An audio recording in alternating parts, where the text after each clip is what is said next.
A paz do Senhor, amados irmãos. Vamos estudar a lição da Escola Bíblica Dominical?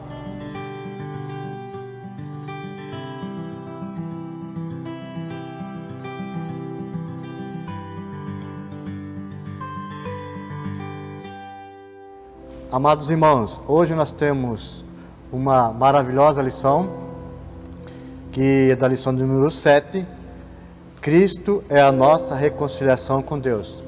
Não podemos esquecer que esse trimestre nós estamos aprendendo a igreja eleita, redimida pelo sangue de Cristo e selada com o Espírito Santo da promessa. Eu deixo aqui um palavreado para os irmãos. Se os irmãos perderam alguma escola dominical, está toda no nosso Facebook, desde a segunda lição em diante até a sétima dessa. Todas as lições estão no Face. Se o irmão de repente perdeu alguma, o irmão pode estar recuperando ali, porque são um aprendizado maravilhoso para a igreja de hoje, a igreja que somos nós, eleita pelo sangue de Cristo. E essa lição nós convidamos a nossa professora, a irmã Karina. Paz do Senhor, irmã. Paz do Senhor, irmão Luiz. Amados irmãos, então, como disse, nós temos o tema que Cristo é a nossa reconciliação com Deus. Textuário: porque Ele é a nossa paz, a qual de ambos os povos fez um, e derribando a parede de separação que estava no meio. Efésios capítulo 2, versículo 14. Lembrando, amados irmãos, se você não tem a sua lição, você pode estar acompanhando pela Bíblia Sagrada, que a lição fala sobre Efésios, lá na carta de Efésios. Nós temos a verdade prática. Ao morrer na cruz, no Calvário, Cristo reconciliou os eleitos, desfazendo a inimizade entre Deus e os homens. A leitura bíblica em classe, ela se encontra na carta de Efésios, capítulo 2, versículo 14 ao 19. Vou estar lendo para os irmãos, se os irmãos quiserem acompanhar em casa, pode estar acompanhando através da Bíblia Sagrada. 14, 2 e o 14. Porque Ele é a nossa paz, o qual de ambos os povos fez um, e derribando a parede da separação que estava no meio.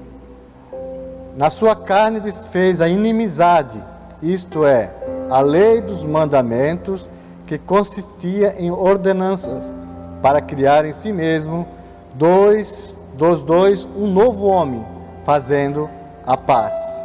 O 16. E pela cruz reconciliar ambos com Deus em um corpo, matando com ela as inimizades. E vindo ele, evangelizou a paz a vós que estáveis longe e aos que estavam perto.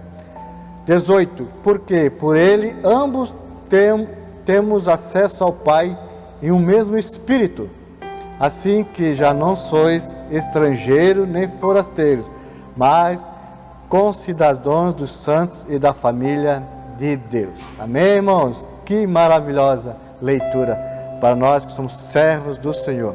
Irmã Karina, parece que Deus aqui reconciliou o homem com Ele próprio. Amém. A paz do Senhor Jesus a todos os irmãos também. E só Jesus poderia ter feito esta obra, irmãos. Nós entrando na nossa lição, nos comentários, nós vamos ver na introdução da lição, que na lição anterior nós analisamos o antigo quadro desolador acerca dos gentios, em que o apóstolo Paulo descreveu que são os capítulo 2, versículos 11 e 12. E nesta lição de hoje nós veremos que houve uma significativa mudança na consequência do capítulo 2. Então o apóstolo Paulo, ele traz o quadro desolador da situação daqueles que não eram da linhagem de Israel, mas Paulo, ele não deixa essas pessoas num deserto como quem não sabe o que fazer.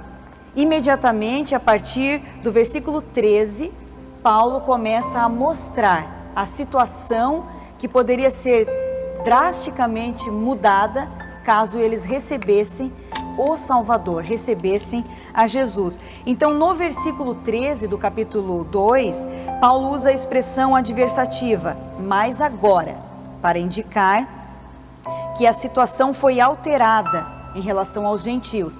Eu quero só fazer um parênteses para que os irmãos entendam. Na outra aula o pastor Edson já explicou isso, mas só para os irmãos relembrarem que gentio é todo povo que não é judeu. Então bastava não ser da linhagem judaica, já era considerado gentio. Não professar a religião judaica era considerado gentio. Quem não professa, então, para que possamos entender e trazer para os nossos dias, o cristianismo ou a religião cristã também pode ser considerado gentio. Mas isso não é uma coisa, não é um fatalismo. Uma vez gentio, gentio sempre, e você já vai entender isso.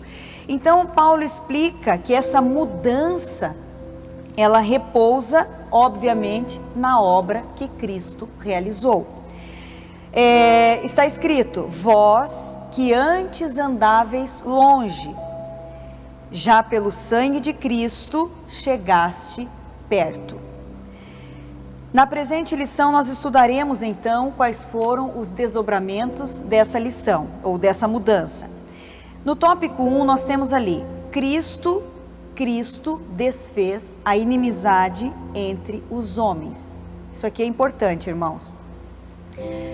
Veja que o exclusivismo religioso criou inimizade entre judeus e gentios. Nesse ponto, nós vamos ver que Cristo é que veio para dar fim a essa inimizade. Vejamos então, o que era esse exclusivismo religioso? Bem, os gentios eram um povo distante, no qual nós também nos incluíamos, e não tínhamos a esperança que o concerto de Deus com os hebreus, lá já nos dias de Abraão, trazia para essa nação. Então nós estávamos, enquanto gentios, enquanto não professos do judaísmo, separados desse concerto, dessa aliança ou pacto. Então em Abraão, só para os irmãos entenderem que concerto que é esse, que pacto que é esse. Em capítulo 26, versículos 3 a 15 de Gênesis, nós temos ali que Deus chega para Abraão e diz assim, peregrina nesta terra e serei contigo e te abençoarei porque a ti e a tua descendência darei essa terra. Então havia um concerto de Deus com Abraão, em que Abraão possuiria a terra prometida e Deus abençoaria os filhos de Abraão naquela terra. Mas esse era um concerto de Deus com o povo hebreu. As demais gentes, as demais nações não entravam nesse pacto. Então os gentios, eles não tinham essa certeza, eles não tinham essa esperança, eles não tinham essa alegria, tampouco podiam sentir a alegria da presença de Deus. Eu quero abrir um parênteses então para trazer isso para os nossos dias e dizer que aquele que não recebeu a Jesus como seu Salvador, como seu Senhor, não pode sentir a alegria da presença de Deus, que é uma alegria que não se pode explicar, é uma alegria que ela está além das circunstâncias, não é, irmão Silvio? O cristão, o que professa Jesus, ele não é alegre porque tem alguma coisa. Exatamente. Ainda que não tenhamos o que desejamos, a Bíblia nos promete, Jesus nos promete, nos dar aquilo que é necessário para a nossa vida. E mesmo que não tenhamos tudo o que desejamos, nós temos a Jesus. E isso nos deixa alegre, isso nos dá uma esperança de vida eterna e de salvação. Mas os povos da época, que aqui Paulo trata, né, nessa carta como gentios, porque havia uma diferença entre judeus e gentios, justamente porque os judeus se sentiam superiores àqueles povos, devido a essa presença de Deus, a esse pacto. Então, eles não tinham essa presença, pois os hebreus também não entendiam que o concerto ou o pacto era para todas as nações. Quero dizer aqui aos irmãos que quando Deus fez a aliança com Abraão, Deus não pensava apenas nos hebreus, Ainda que os hebreus fossem uma nação eleita, a princípio, primordialmente, Deus não queria segregar as demais nações e acolher apenas Israel. O problema é que os hebreus não entenderam o propósito de Deus. O propósito de Deus era que em Israel, nos hebreus ou nos judeus, é a mesma nação, vou explicar aqui bem rapidinho, hebreus, descendência de Abraão. Quando houve a separação dos reinos e depois na volta do cativeiro, o povo ficou conhecido pela sua principal tribo, que era Judá. Então eles passaram a se codinominar judeus.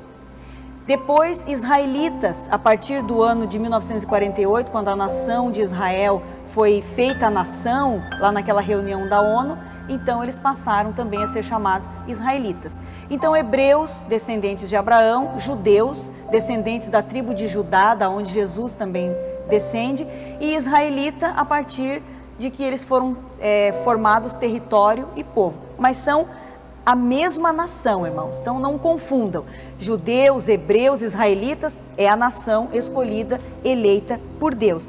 Mas eles não entenderam que o propósito de Deus é que eles fossem missionários, vamos dizer assim, eles fossem os que propagariam essa promessa para todas as nações. Ao invés disso, irmão Luiz, eles se fecharam no seu exclusivismo. Eles se fecharam e acharam que as bênçãos de Deus, que a promessa de Deus, que o pacto de Deus era só para eles, não se importando com as demais nações. Paulo explica então que agora, em Cristo, este cenário mudou. Nós já falamos aqui numa outra aula que em Cristo não há judeu nem grego, não há homem nem mulher, não há pobre nem rico, não há escravo nem livre, todos são iguais perante o Senhor. Então, o alvo supremo do concerto entre Deus e a raça humana era salvar não somente uma nação, ou seja, não somente Israel, mas a totalidade da raça humana. No caso de Abraão, Deus já lhe prometera que nele, em Abraão, seriam benditas todas as nações da terra. Todos os povos da terra seriam benditos em Abraão. Isso está registrado em Gênesis 22, capítulo 22, versículo 18. Então Deus, ele estendeu a sua graça pactual à nação de Israel, a fim de que ela fosse, de acordo com as escrituras em Isaías 49, 6, luz para os gentios. Infelizmente, até aquele momento, eles não haviam compreendido isso, que eles eram a luz para os gentios. Irmãos, trazendo isso para os nossos dias, fica o alerta: a igreja é a luz do mundo, a igreja é o sal da terra. Então nós não podemos cometer os mesmos erros de nos fechar no nosso exclusivismo e achar que Jesus, ele só opera dentro das quatro paredes do templo. Não. Jesus, ele opera no seu templo, que sou eu e é você e somos cada um de nós. Então nós não podemos imaginar, irmãos, que a salvação é para mim, para minha família e para os meus irmãos na igreja. Eu sou, você é, nós somos luz do mundo. E assim como Deus chamou os hebreus para serem luz para as nações, a igreja em Cristo é luz para as nações também. Deixa brilhar a tua luz em Cristo Jesus. Então, nesse ponto, nós vamos entender, irmãos, que Cristo foi quem veio para dar fim a essa separação. Só em Cristo, gentios e judeus podiam se convergir para então servir a Jesus conforme o planejado desde o início na presciência de Deus. Subtópico 1, a parede de separação entre os homens. Preste bem atenção, irmãos. nós vamos abordar aqui duas separações. A primeira é uma separação horizontal, então é entre os homens. Trata-se de uma analogia com as muralhas do templo em Jerusalém. Veja a que ponto chegou o exclusivismo hebraico ou judaico. Eles construíram muralhas no templo de Jerusalém. A estrutura da construção revela esse exclusivismo religioso do judaísmo. Entre o santuário e o átrio dos gentios havia um muro de pedra que separava, e esse muro ele proibia o acesso de estrangeiros. Só para a gente ter uma ideia, é como se o templo fosse a igreja. Nós temos a igreja, o átrio, né? Nós temos o estacionamento, nós temos o pátio da igreja. Nesse recinto só entrava judeu. Olha que triste. Se um gentio, irmão Luiz, quisesse adorar a Deus, ele tinha que ficar para lá das grades do portão da igreja, ou para lá do muro que separava hebreus de gentios. Irmãos, não é inacreditável que Deus houvesse criado, eleito uma nação para que ela fosse exclusiva de Deus, no sentido de só ela receber, não é, irmão Luiz? O nosso Deus, irmãos, Ele é amor. Isso. E Deus, Ele não é amor porque Jesus veio ao mundo. Deus é amor desde sempre. A essência de Deus é amor. E eu quero crer, obviamente, dando características, né, humanas a Deus, que o Senhor se entristecia com isso.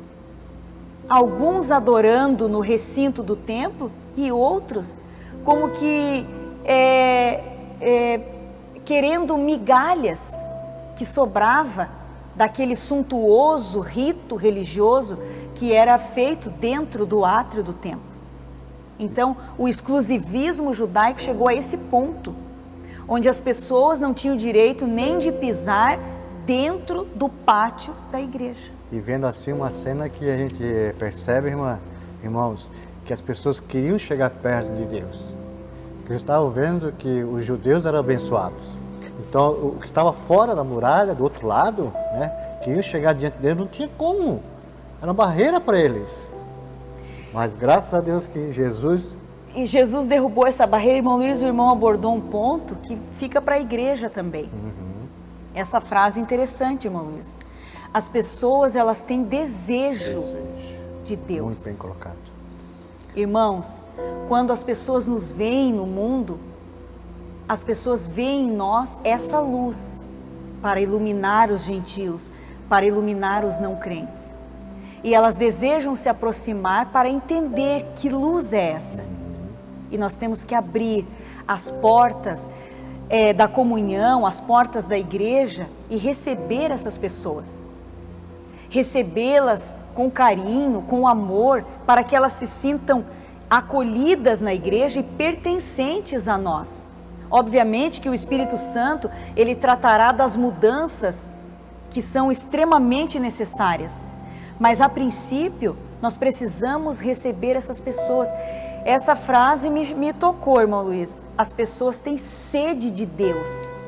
E às vezes elas estão para lá das grades da igreja porque se sentem excluídas do nosso meio. Irmãos, a pandemia vai acabar.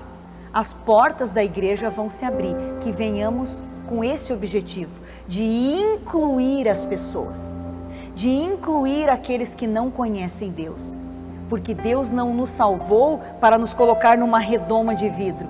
Deus nos salvou para que nós abramos a nossa boca e proclamemos as boas novas de salvação em Cristo Jesus.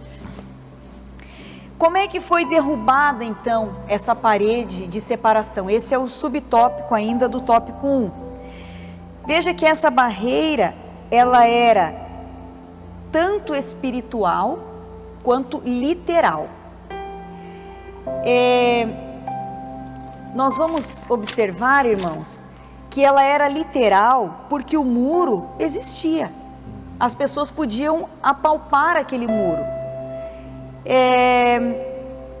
Esse muro, diz a história diz que ele tinha aproximadamente 1,5 m, e ele estava no lado externo do átrio, do pátio do templo, e fazia uma divisão espiritual entre judeus e gentios, como nós já explicamos aqui. Se você quiser servir a Deus, se você quiser ver o nosso Deus, é só daí para lá, daí para cá é privilégio nosso. Então era literal isso. Também a cortina é uma outra questão, que ela separava. Então, lembra que no começo eu falei que era uma separação horizontal. O muro do templo, ele separava gentios de judeus. E a cortina do santuário, que era divisória entre o Santíssimo Lugar e o Lugar Santo, ela separava o homem de Deus. Então era uma separação vertical. Ambas as separações, elas foram derrubadas em Cristo. Vale um aleluia, irmãos? Glória a Deus. Glória a Jesus por isso. Porque tanto essa separação entre os homens no templo lá fora, quanto a separação entre homens e Deus para o lado interno e no mais recôndito do templo, ela também foi derribada por conta do sacrifício de Cristo. Então essa separação, ela simbolizava os homens apenas uma vez por ano, e um único homem, o chamado sumo sacerdote, é que podia entrar nesse santíssimo lugar. E ele intercedia pelas pessoas. Quando essa parede foi rompida, foi destruída, foi aniquilada, então agora, hoje, nós podemos entrar amplamente na presença de Deus. Inclusive, nesse momento, irmãos, nós aqui na igreja estamos na presença de Deus. E você aí na sua casa, você está na presença de Deus também. Creia nisso.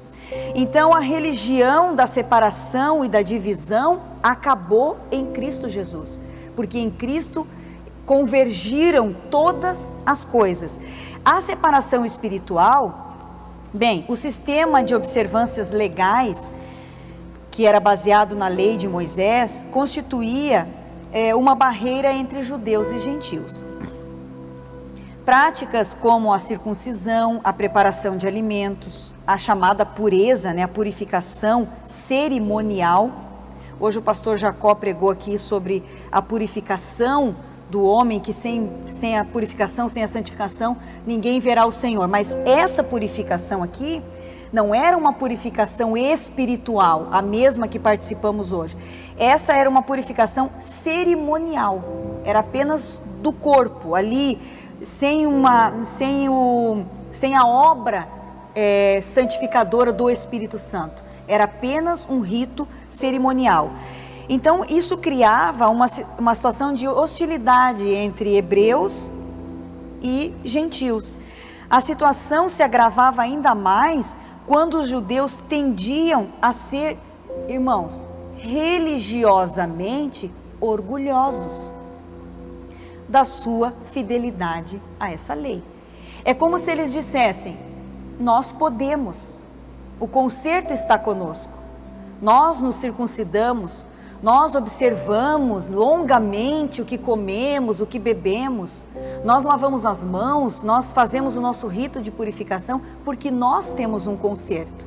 Já os gentios estão segregados, não podem fazer porque não estão inseridos no conserto. Então eles eram orgulhosos da sua religião. Esquecer do grande principal, do amor ao próximo, né? Exatamente. Eles amavam a Deus, não amavam o próximo. Isso, irmão Luiz, se aplica a nós também. Sim, nos nossos dias, não é verdade? Exatamente. Nós às vezes temos a tendência, irmãos, de nos orgulharmos de sermos cristãos. Quando há o orgulho, a Bíblia diz que o orgulho, ele precede a queda, mas a humildade, ela precede a honra. Então nós não podemos nos orgulharmos de ser cristãos. Nós devemos entender que ai de nós se não pregarmos o Evangelho. Paulo escreveu isso. Então toda espécie de orgulho, alguém até fala de um orgulho santo, esse eu não conheço, irmãos.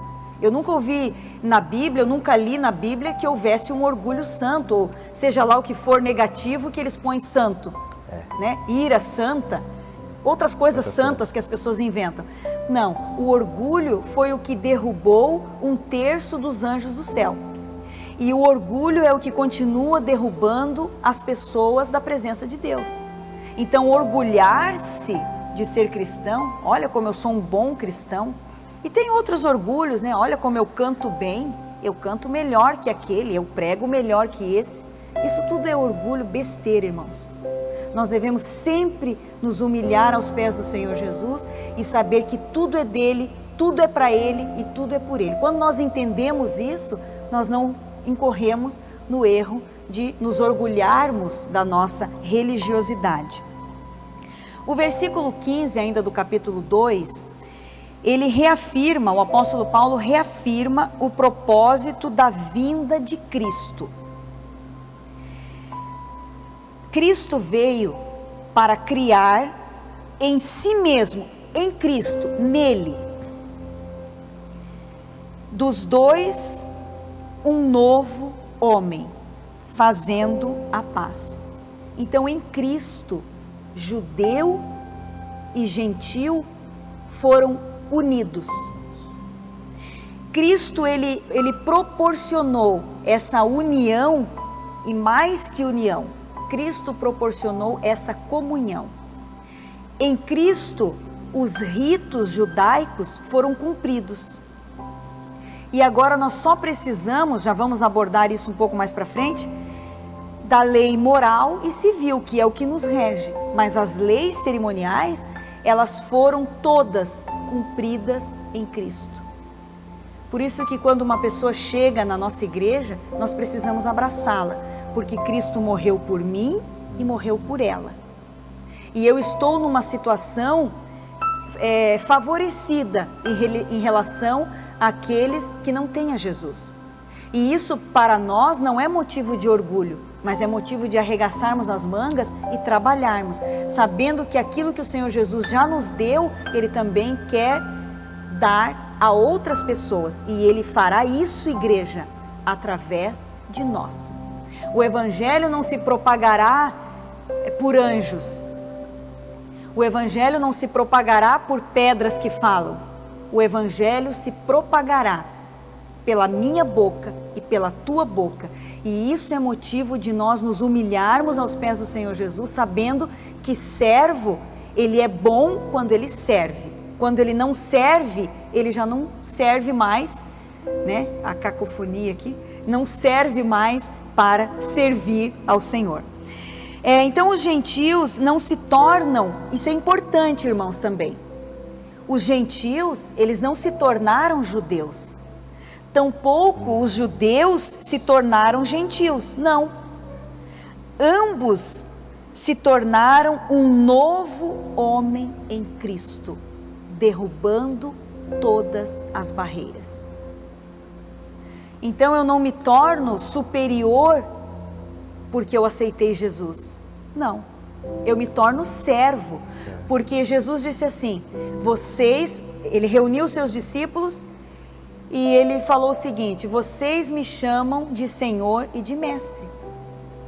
E eu sou, disse Jesus, mas eu vou lhes dar o exemplo, lavando-lhes os vossos pés. Esse era o serviço mais inferior na escala dos servos. Lavar os pés poeirentos das estradas de Jerusalém era o serviço mais ínfimo que existia. E Jesus disse, eu vou dar a vocês o exemplo do que é servir e vou lavar os pés de vocês. Ele quebrou todo o protocolo do judeu, praticamente, né, irmã? Porque para os judeus olhar aquilo ali, que Jesus lavando os pés dos seus discípulos ali, aquilo ali para os judeus quebrou todo o protocolo, né? Sim. Porque Jesus fez humilde, né? A Bíblia diz que Jesus deixou a sua glória, né? O seu estado de maioral, de poder, de poderio, veio como homem, servo de Deus, aplicar não só a salvação, cara, é importantíssimo. Em primeiro lugar, a salvação. Mas, em segundo, irmão, eu diria assim, o amor e a humildade. Bom, quem tem amor tem humildade, né? Isso aí. Sim. E em síntese, irmão Luiz, como é que eu vou servir se eu não tenho a prática da humildade? Como é que eu vou servir se eu não tenho a prática do amor? Normalmente, as pessoas, elas querem saber o que a igreja pode fazer por elas. Eu estou nessa igreja, eu queria saber o que essa igreja pode fazer por mim. Bem, essa é uma atitude errada. Quando eu chego na igreja e eu entendo a minha posição de servo, então logo eu pergunto, o que eu posso fazer pela igreja? Essa deveria ser a pergunta. O que eu posso fazer para servir a Jesus no templo onde eu congrego com os meus irmãos? Então as pessoas, elas estão sempre atrás do que é antagônico à vontade de Deus. Porque Deus, ele deseja que sejamos servos, mas nós já queremos que alguém nos sirva. Então, isso é um problema que precisa ser observado e corrigido em cada um de nós, irmãos, para que possamos entender a supremacia do amor de Deus, da humildade que Jesus ensinou, para que possamos gozar das bênçãos da salvação em Cristo Jesus. Jesus nos salvou e nos garantiu o direito à vida eterna, mas nessa vida nós já gozamos a alegria da salvação em Cristo. Quando nos humilhamos, quando somos humildes, quando amamos o nosso próximo, quando amamos a nós mesmos e amamos primeiramente a Deus. Veja que ainda nesse conceito de derrubar da parede, uma vez que Cristo em si uniu esses dois povos, o escritor aos Hebreus, ele nos fala no capítulo 10, versículo 19, que agora, irmãos, em Cristo Jesus, lembra que eu falei da cortina, que se fazia a separação vertical entre os homens e Deus? Hebreus capítulo 10, versículo 19, mas agora, em Cristo, nós temos ousadia para entrar no santuário pelo sangue de Jesus Cristo, Glória a Deus, que nos abriu um novo e vivo caminho. Glória a Jesus por isso. No subtópico 3 nós temos ali o conceito da lei dos mandamentos. Isso aqui é importante também, irmãos. Nós vamos perceber que a compreensão desse conceito de lei e mandamentos, ele se baseia em 3 pontos: a lei moral, a lei cerimonial e a lei civil. Vejamos, esses 3 pontos não são 3 leis, mas são pontos de uma mesma lei. A lei civil diz respeito ao israelita como cidadão. A lei moral permanece em vigor como padrão de conduta, embora isso não nos dê salvação. Boa conduta é bom que se tenha, mas não é agente para levar para o céu. O que nos leva para o céu é o caminho, a verdade e a vida, que é Jesus. Então a lei moral, ela permanece como padrão de conduta. E a lei cerimonial é citada como sendo a circuncisão, os sacrifícios, a comida, a bebida, as festas, a lua nova, os sábados, que são os ritos dessa lei. Vejamos então no subtópico 4, a revogação da lei dos mandamentos. Quando Jesus disse, eu não vim para revogar, mas para cumprir a lei, ele não está contradizendo o fato de que a lei já foi cumprida, em hipótese alguma. O fato de que nós não precisamos mais observar os mandamentos da lei, não é isso que Jesus está dizendo. Existem algumas pessoas que inclusive aboliram o Antigo Testamento porque dizem que agora é Novo Testamento, é Nova Aliança, o Antigo Testamento já foi. Irmãos, é impossível que se entenda e se pratique o Novo Testamento sem conhecer o Velho. Então a lei que Jesus aboliu em si mesmo, cumprindo-a na sua própria carne, é a lei cerimonial. Hoje, ninguém mais vem ao templo com um carneiro, uma pombinha, um efa de farinha, ninguém mais vem com isso, porque isso fazia parte do rito cerimonial. Hoje nós adentramos ao átrio do Senhor, ao templo do Senhor, pelo novo e vivo caminho, pelo sacrifício eterno de Cristo. Então a lei moral, que diz como é que é o nosso padrão de conduta, ela continua vigente. A lei civil, que nos torna cidadãos dessa terra e depois cidadãos dos céus, ela continua vigente. A lei que foi cumprida em Cristo e agora já não precisa mais se repetir, é a lei cerimonial. É o jeito que eles faziam o culto. Os irmãos sabem, e para quem não sabe, o culto na antiga aliança era com sangue. Era necessário que uma ovelha, um novilho, um boi fosse imolado, fosse retirado o seu sangue, aspergido para que o culto acontecesse. Tudo isso foi cumprido em Jesus, porque Ele é o nosso Cordeiro, Ele é a nossa Páscoa. Jesus verteu o seu sangue e hoje não há mais necessidade de sangue de bodes, de carneiros ou de novilhos. O sangue de Cristo, Ele nos purifica de todo pecado. Então nós ficamos imunes, vamos dizer assim, à lei cerimonial, porque nós estamos em Cristo. Mas a lei moral e a lei civil, ela continua vigente. No segundo tópico, nós temos ali, pela paz, Cristo fez um homem.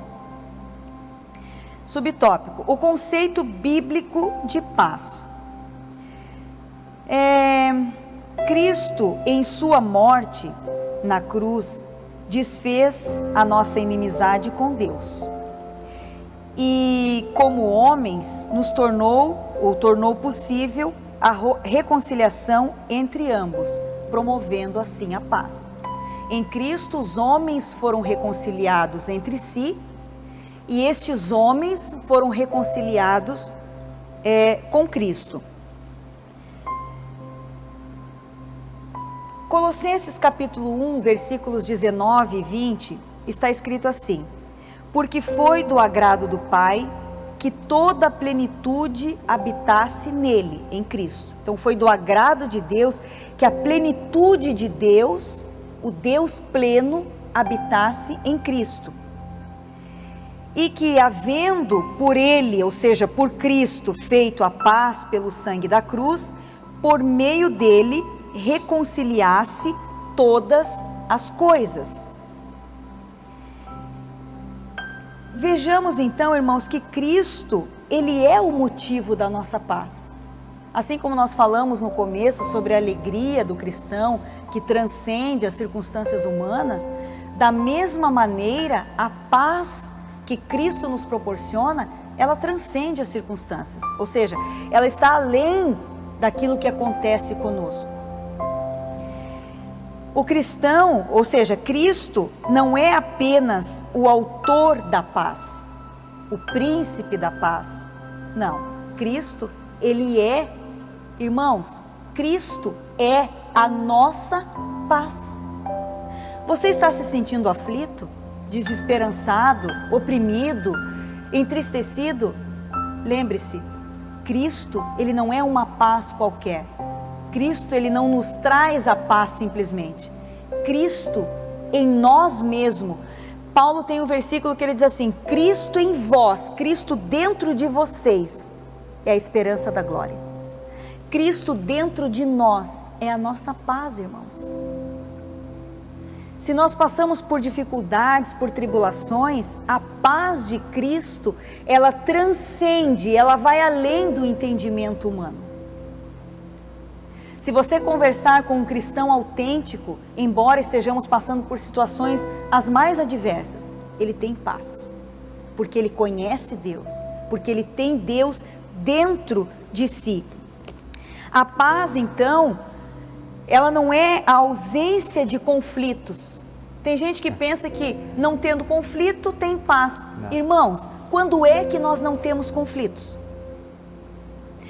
Está escrito na carta de Paulo aos Romanos que a tribulação, ou seja, o conflito do dia a dia, ele produz em nós uma coisa chamada paciência. Ninguém pode ser aprovado na paciência se ele não passar por conflitos ou por tribulações. Então essa paz que Jesus nos propõe e que Ele criou dentro de nós através da sua própria vida em nós, ela não é a ausência de conflitos, mas ela é a certeza que depois das circunstâncias adversas existe esperança. Irmãos, tudo passa. a noite passa, a tristeza passa, as lutas passam, o desejo de conquista passa e depois você passa a desejar outras conquistas. A Bíblia diz, João, ele escreve na sua primeira carta, capítulo 2, versículo 17, e o mundo passa, tudo vai passar, irmãos. João escreveu, e o mundo passa, e as suas concupiscências, mas aquele que faz a vontade do Senhor permanece para sempre. Essa é a nossa esperança. E o mundo quer a paz, né? Ela tenta pegar uma paz diferente, paz não verdadeira, né? Uma paz simbólica, né? Circunstancial, exatamente, irmã. Mas a paz verdadeira é aquilo que está dentro de nós, que é a palavra de Cristo que está em nós.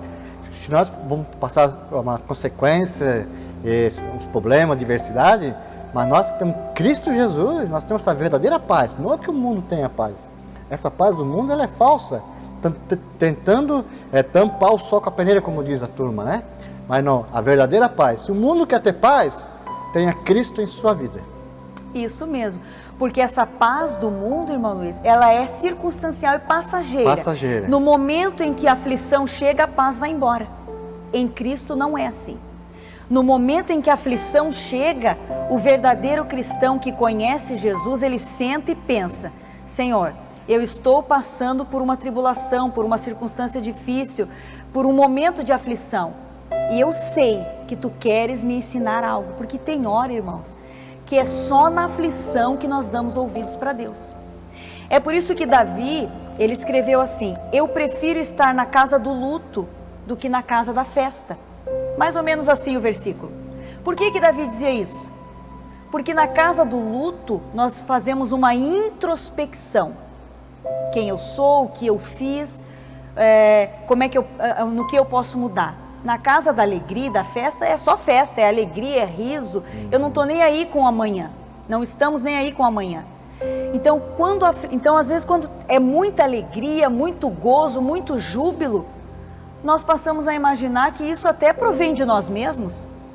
Mas quando vem a aflição, irmãos, confessa para mim aqui, é na aflição que nós mais oramos, é na aflição que nós mais lemos Bíblia, é na aflição que nós mais buscamos a Deus. Então, não quer aflição? Busca a Deus, ore a Deus, estude Bíblia sem tê-la. Porque senão a aflição vem, irmãos. Tem hora que o momento, o jeito que Deus tem para nos fazer ouvir é mandando uma aflição. Não era assim com o povo da aliança, com o povo de Israel? Estava tudo bem, eles já se entornavam para o paganismo, para a idolatria, para achar que as suas colheitas eram boas porque eles eram bons agricultores, e Deus já ficava de lado. Mas quando vinha a aflição, Senhor, eu me arrependo, meu Deus, eu fiz tudo errado. Aí eles já começavam a orar até pelos pecados dos seus pais, reconhecendo que os pais já haviam pecado. Então, irmãos, quando nós entendemos que a paz em Cristo, ela não está ligada a uma circunstância humana de paz, nós temos paz na guerra, paz nas aflições, paz nas tribulações, porque é ali que eu vou entender para o que é que Deus está me preparando. O versículo que eu comecei a dizer, do capítulo 5 de Romanos, diz, a tribulação produz paciência, a paciência produz a experiência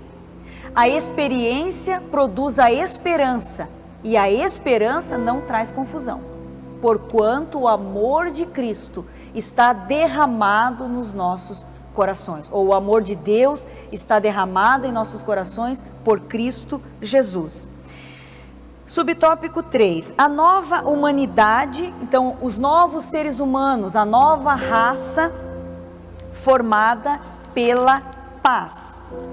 Essa unidade, irmãos, não foi resultado de algum acordo formado entre homens, porque acordos formados entre homens não raras vezes dão errado, porque sempre tem uma parte que não cumpre o seu propósito, eles são infiéis nos contratos, como a Bíblia mesmo diz. Então esse acordo, essa unidade entre gentios e judeus, não foi resultado de um congresso entre eles e eles resolveram fazer isso. Não, nada disso.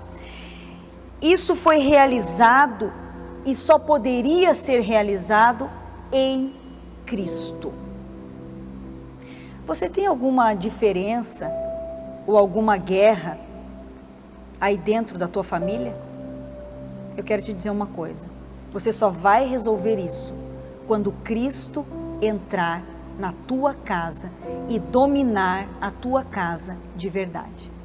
Sem isso, com os acordos que façam-se, com as tréguas que se deem, é tudo efêmero, é tudo passageiro. Mas quando Jesus entrar aí, a paz será estabelecida, porque Ele é a nossa paz, a tua paz, a paz na tua família, no teu trabalho.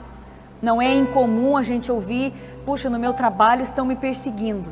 Aí eu vou lá e tento fazer um acordo. Posso te dar um conselho? Dobra os teus joelhos e diga: Senhor, seja a minha paz, na minha vida, na minha casa, na minha equipe de trabalho, na minha equipe na escola, seja onde for. Se Cristo entrar, irmãos, a paz está estabelecida. Agora, quando entra os conchavos humanos, isso aí anda-se só um pouquinho e depois já desmorona tudo de novo. Então, em Cristo, a verdadeira comunhão, a verdadeira paz é realizada. A partir desse ato, a partir do momento que Cristo une nele mesmo, em si mesmo, gentios e judeus, surge a nova humanidade. Aí eu fico tão alegre de falar isso. A nova humanidade surgiu. Sabe que humanidade é essa? A igreja. A igreja é a nova humanidade em Cristo. Por isso que na igreja, irmãos, é o lugar onde não pode haver acepção de pessoas. Porque o mundo nos separava, nos segregava, mas essa nova humanidade que Cristo formou na igreja, Cristo é o rei aqui, irmãos. Cristo, ele domina aqui. Então, se Cristo domina, domina a paz, domina a comunhão, domina o serviço, domina o não importando-se tão somente para as tuas coisas, mas também para aquilo que é dos outros. Paulo escreve isso. Não olhando apenas, não me lembro o versículo agora, mas para as suas próprias necessidades, mas também olhando a necessidade dos outros.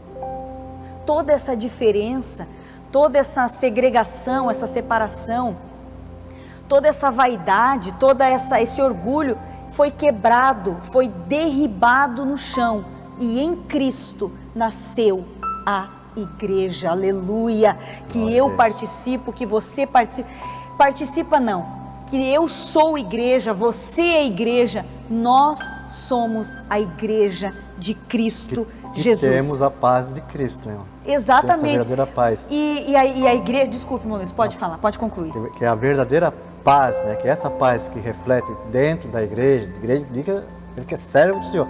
Vamos botar mais claro, salvo. Então, salvo, né? O salvo, que tem a paz de Cristo, que as pessoas ao nosso lado, os povos, as nações, vejam realmente a paz de Cristo em nossas vidas. Por isso que Jesus fez, ele uniu os judeus, os gentios, trouxe a igreja, uniu a igreja para perto de Deus. Coisa linda, mano. Estavam separados de Deus, irmãos. A Bíblia diz que em Romanos capítulo 3, versículo 23, todos estavam destituídos da presença de Deus. O que é destituído? Longe de Deus, estava longe. O que Jesus fez agora? Reconciliou o povo, fez a igreja, e hoje, amado, eu e você temos um papel fundamental de buscar esse Deus maravilhoso, em oração, na palavra, de orientar pessoas que sem rumo, sem prumo nessa vida, tentando tirar suas vidas, de levar a paz para essas pessoas. Isso é lindo. Isso mesmo. Isso é igreja. E a igreja, irmãos, diz a Bíblia, no capítulo 12, versículo 23 da carta aos Hebreus, a igreja, ela é a universal assembleia e igreja dos primogênitos que estão inscritos no céu. Isso é a igreja.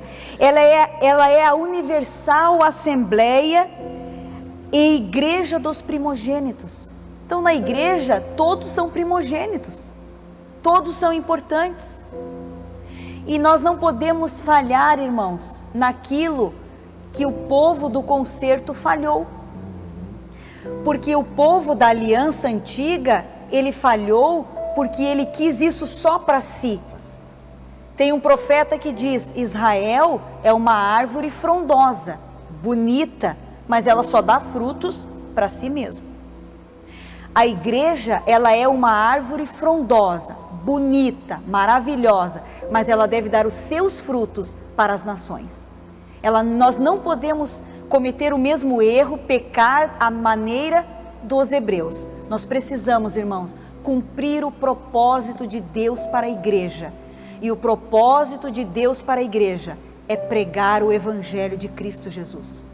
O propósito de Deus para a igreja é pregar Cristo, o Salvador, Cristo, o Senhor, Cristo, o Rei dos Reis, Senhor dos Senhores. Como se pregava antigamente na Assembleia de Deus, uma pregação bem simples. O irmão chegava no púlpito e dizia: irmãos, Jesus salva, Jesus cura, Jesus batiza no Espírito Santo e Jesus leva para o céu. Essa é a mensagem, é a síntese da mensagem do Evangelho de Cristo. E Paulo nos alertou que não muito incomumente acontece na igreja. Muitas vezes nós fugimos da simplicidade que há no Evangelho de Cristo. Paulo escreveu em uma de suas cartas dizendo: eu temo, irmãos, que depois que eu partir, assim como a serpente enganou a Eva no jardim, de alguma maneira, os vossos sentidos, olho, olfato, ouvido e tato, sejam também distorcidos e vocês saiam da simplicidade que há no Evangelho.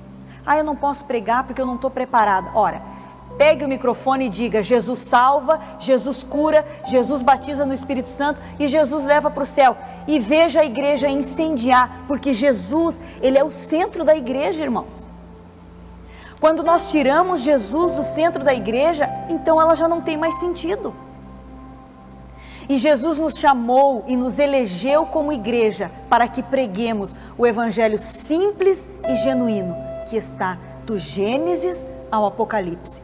Se alguém te der uma oportunidade para pregar, não temas, aceite, fale de Jesus, porque essa é a missão da igreja de Cristo na terra. Pela cruz, o último tópico: reconciliados com Deus num corpo. Cristo se fez maldição por nós. Deixa eu contextualizar essa afirmativa aqui, irmãos. Por que é que Cristo se fez maldição por nós? Lá em Deuteronômio, no capítulo 21 e versículo 23, na parte B, está escrito assim: porquanto é maldito todo o que é pendurado no madeiro. Então a morte de cruz, lá em Deuteronômio, já estava revelado que era maldito. Todo que morresse pendurado na cruz era maldito de Deus. E Paulo, ele confirma isso na carta aos Gálatas, capítulo 3 e versículo 13, dizendo: está escrito: maldito todo aquele que for pendurado no madeiro. A morte de Cristo foi a morte mais atroz, mais cruel que se possa imaginar. A morte de Cristo na cruz do Calvário, ela revelou toda a atrocidade dos homens em relação a alguém que só lhes queria o bem.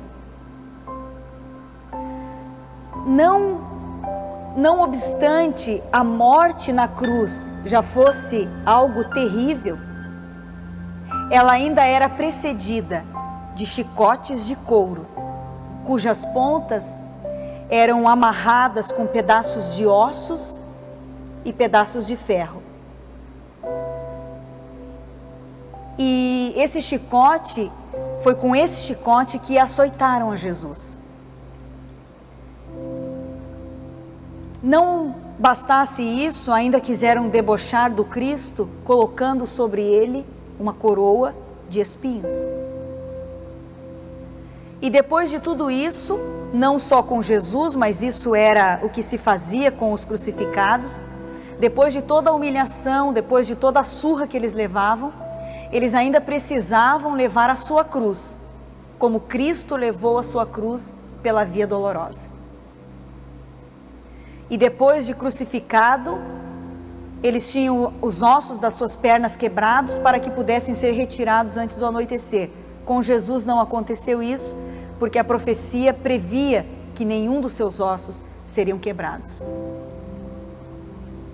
Mas a morte de cruz, pela sua atrocidade, aquele que fosse pendurado nela, ele já era considerado maldito. Por isso a morte de cruz era um escândalo para os judeus. Era um absurdo, era escandaloso morrer de morte de cruz. Por essas razões é que a cruz era escândalo para os judeus e loucura para os gentios. Nenhum cidadão romano, em hipótese alguma, morreria crucificado, porque era maldito.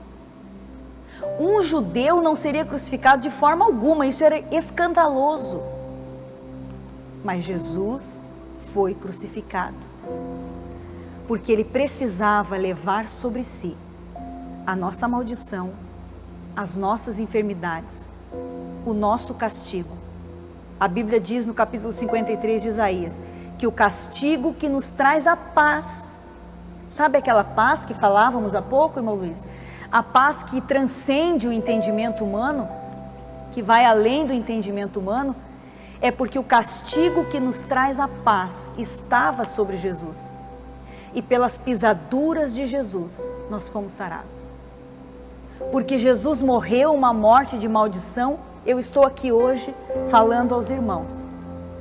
Porque Jesus morreu uma morte de cruz, você pode estar aí nos ouvindo nesta noite. Porque Jesus morreu numa morte de cruz, nós temos a certeza que em Cristo nós vamos para o céu com Ele. Nós temos a certeza que tudo isso vai passar. E que um dia nós estaremos num lugar onde a Bíblia diz que não há pranto, não há choro, não há dor, não há decepção. Não há nem sol, irmãos, naquele lugar, porque a Bíblia diz que Jesus é a luz da cidade. Glória a Jesus por isso. Eu vejo essa cena da cruz, irmã, me lembrei agora, as pessoas olhavam carnal, né? Natural. Sendo crucificados, na cruz, tudo. Mas Deus olhava espiritual. O que é o espiritual? Que a irmã falou? É sobre o pecado. Jesus levou nossos pecados nesta cruz. E eles não estavam entendendo. Eles estavam olhando somente o natural. Quando nós olhamos só o natural e não compreendemos o espiritual, amados irmãos, nós estamos compreendendo aqui um grande erro. Nós temos que entender o espiritual. O carnal é isso aqui. O que está aqui, o natural. Nós temos que ver o mundo espiritual. E Jesus, quando veio ao mundo evangelizar, ele falava praticamente, irmã, eu vejo pela Bíblia, praticamente 90%. Ele falava mais o espiritual do que o próprio natural. Porque ele queria que as pessoas compreendessem o reino de Deus. Sim, por isso Paulo escreveu, se eu não estou enganada, o homem natural não compreende as coisas espirituais. Não pode discernir o homem espiritual. Mas o espiritual, ele compreende tudo e ninguém discerne ele. Porque o homem espiritual, ele é o homem, é a pessoa, eu digo homem, eu me refiro ao gênero humano. Ele pode compreender as coisas de Deus, porque ele está em contato com Deus. Reconciliados pela cruz de Cristo. Foi o sacrifício vicário, ou seja, substitutivo de Cristo na cruz e sua consequente vitória sobre a morte que possibilitaram a nossa reconciliação com Deus e com os homens. Não há motivo, irmãos, para nós não amarmos os nossos irmãos. Porque Cristo nos amou primeiro sem nos perguntar nada, Ele só nos amou. Então o mínimo que nós podemos fazer é amar os nossos irmãos, porque todos fomos reconciliados em Cristo. A mensagem da cruz, ela apregoa a paz entre Deus e os homens. E essa pregação, ela é chamada de ministério da reconciliação. Todos nós, como cristãos, temos esse ministério. Reconciliados na cruz em um corpo. As duas inimizades foram desfeitas em Cristo. Tanto a inimizade entre os homens, quanto a inimizade dos homens em relação a Deus. O muro que separava os homens de cultuar a Deus foi derrubado em Cristo. O véu que separava os homens do próprio Deus foi rasgado de alto a baixo na morte de Cristo na cruz. E hoje nós temos livre acesso ao Pai. Não tenha medo, querido irmão, de se aproximar de Jesus. Não deixe que os teus pecados, que as tuas falhas te separe do Senhor. A pregação de Jesus, dos apóstolos, de João Batista, que era o precursor de Jesus, ela era bem simples. Arrependei-vos, porque é chegado o reino dos céus. O reino dos céus já chegou a nós. Não vamos perder o nosso tempo nos afastando de Deus por vergonha de confessar a Deus aquilo que nos separa dele. Confesse, deixe e sirva a Jesus. Cumpra o ministério de Jesus na tua vida. E eu não estou falando aqui de ministério que precisa ser outorgado por homens, que é uma coisa maravilhosa. Sem dúvida, o ministério, aquele que é o ministério da igreja, é maravilhoso. Mas cada crente tem um ministério, chamado Ministério da Reconciliação. Como se Deus por nós rogasse, diz a Escritura: reconciliai os homens comigo. Então a igreja, ela tem uma missão. E a missão dela não é dentro das quatro paredes do templo. Embora o que façamos aqui seja de extrema importância.